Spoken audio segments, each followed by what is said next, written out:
লোকসভা নির্বাচনে আসানসোল কেন্দ্র তৃণমূল কংগ্রেস প্রার্থী শত্রুঘ্ন সিনহার সমর্থনে রানীগঞ্জে সিয়ারশোলে এক বিশাল জনসভায় যোগ দিতে দিলেন তৃণমূল নেতা অভিষেক বন্দ্যোপাধ্যায়।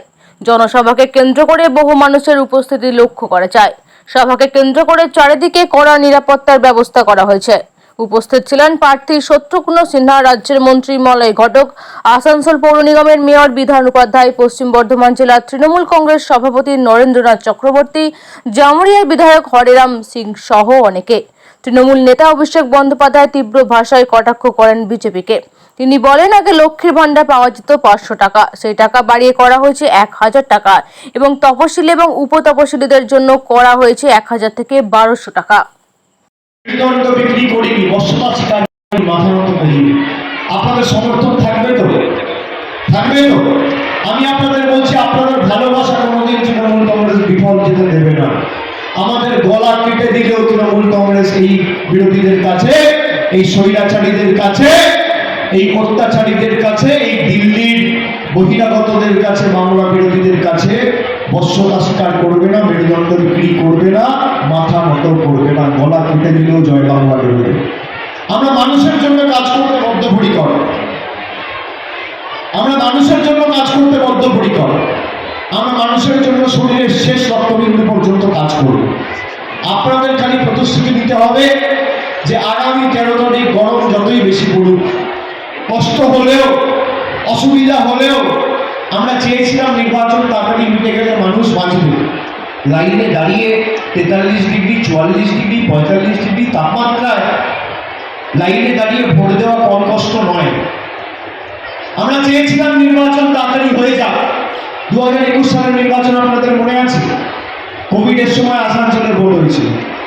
এখন কোভিডের দ্বিতীয় ঢেউ, খুব সম্ভবত 7ম দফা ছিল, 8ম দফায় ভোট ছিল, আর আসানসোলে 7ম দফায় ভোট ছিল। 26 তারিখ ইলেকশন ছিল। মানুষকে মৃত্যু মুখে ঠেলে দিয়েছিল বিজেপি নিজেদের রাজনৈতিক স্বার্থ চরিতার্থ করতে। তাও বাংলার মানুষ মুখে দাঁড়িয়ে জবাব দিয়েছিল ব্যালট পেপারে এবং ইভিএম। এবারও কষ্ট হলেও নিজের ভোটটা নিজে দিতে হবে। আর 4 তারিখ যখন ভোট বাক্স খুলবে, আপনারা যারা আজকে সবাই এসছেন, একবার হাত তুলে বলুন তো লক্ষ্মীর ভান্ডার পাচ্ছেন তো?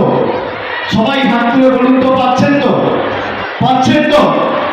আমি আপনাদের একটা রেকর্ডিং শোনাচ্ছি, আপনারা শুনুন। বিজেপির কুচবিহারের একজন নেত্রী 15 দিন আগে তিনি সভা থেকে রাজ্য নেতৃত্বকে বসিয়ে বলেছে যে বিজেপি যদি বাংলায় ভালো ফল করে তাহলে 3 মাসের মধ্যে লক্ষ্মীর ভান্ডার বন্ধ হয়ে যাবে। আপনি শুনুন।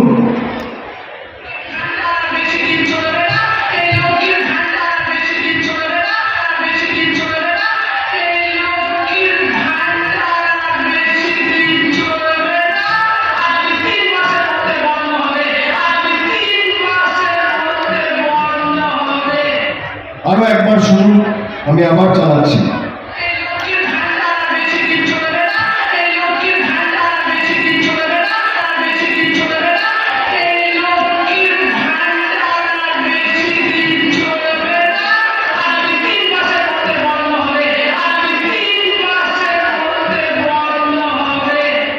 আপনারা শুনলেন সবাই? কি মায়েরা বৌদিরা শুনেছেন? শুনেছেন সবাই? হঠাৎ মুখগুলো এত ছোট ছোট হয়ে গেল কেন? তোমার হাসি হাসি খুশি খুশি মুখ ছিল, এটা শোনার পর মনে হচ্ছে হতাশা গ্রাস করেছে। এত ছোট হয়ে গেল কেন? বললেই কি করবে? আপনারা চিন্তা করছেন কেন? আমি খালি এদের প্রকৃত চেহারাটা আপনাদের সামনে আনতে চাই। যে বক্তব্যটা রেখেছেন তার নাম হচ্ছে দীপা চক্রবর্তী, কুচবিহার জেলার বিজেপির সহসভাপতি, জেলা কমিটি। 15 দিন হয়ে গেছে কেন্দ্রীয় নেতৃত্ব এই দীপা চক্রবর্তীর বিরুদ্ধে কোনো ব্যবস্থা নেয়নি। রাজ্য নেতৃত্ব একটা শোকজ লেটার পর্যন্ত পাঠায়নি। টাকা বন্ধ, আমাদের টাকা ছাড়তে হবে। বাংলায় এসে বড় বড় ভাষণ, নারী নির্যাতন নিয়ে এরা কথা বলে। এদের দলে থাকা ব্রিজভূষণ সিং, যার বিরুদ্ধে কুস্তিগিররা শ্লীলতাহানি, শারীরিক হেনস্থার অভিযোগ করেছিল, তার ছেলেকে ইউপি থেকে টিকিট দিয়েছে এই নরেন্দ্র মোদী এবং তার বিজেপি। এরা অভিযোগ করেছিল লক্ষ্মী লক্ষ্মীপুর খেরি অজয় তিনি মিশ্র, যার ছেলে গাড়ি চালিয়ে 5 জন নিরীহ নির্মম কৃষককে মেরেছিল, তাকে টিকিট দিয়েছে এই বিজেপি। বিজেপির অভিযোগ রয়েছিল প্রজ্জ্বল রেবান্না পরবর্তীকালে জেডিএস এর সাথে যোগ করলো। কে প্রজ্জ্বল রেবান্না? মোদীজি প্রজ্জ্বল রেবান্নার সমর্থনে সভা করেছে, যে 2800 মেয়ের জীবন ভবিষ্যৎ নষ্ট করে দিয়েছে। প্রায় 2800 অশালীন ভিডিও তার কাছে রয়েছে। গতকাল বাংলার রাজ্যপাল তার মেয়ের বয়সী একটা ছোট বোন 4 বছর ধরে কন্ট্রাকচুয়াল চাকরি করে, তিনি গিয়ে থানায় শ্লীলতাহানির অভিযোগ করেছে। এই বিজেপির কাছে আমাদের নারী সুরক্ষার কথা শিখতে হবে। যোগী আদিত্যনাথ এসে বাংলায় ভাষণ দেবে, যার আমলে হাতরাস হয়েছে, উন্নাও হয়েছে, লক্ষ্মীপুর খেরি হয়েছে, তাদের কাছে আমাদের আইন শৃঙ্খলা শিখতে হবে।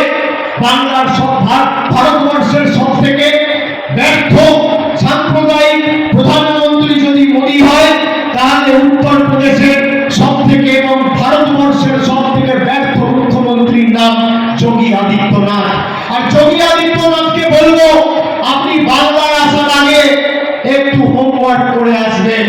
আপনি যার টিকি ধরে রাজনীতি করছেন, সেই কেন্দ্র সরকারের অধীনস্থ, স্বরাষ্ট্র দপ্তরের অধীনস্থ এনসিআরবি বলছে ভারতবর্ষের মধ্যে সব থেকে সুরক্ষিত শহরের নাম হচ্ছে কলকাতা।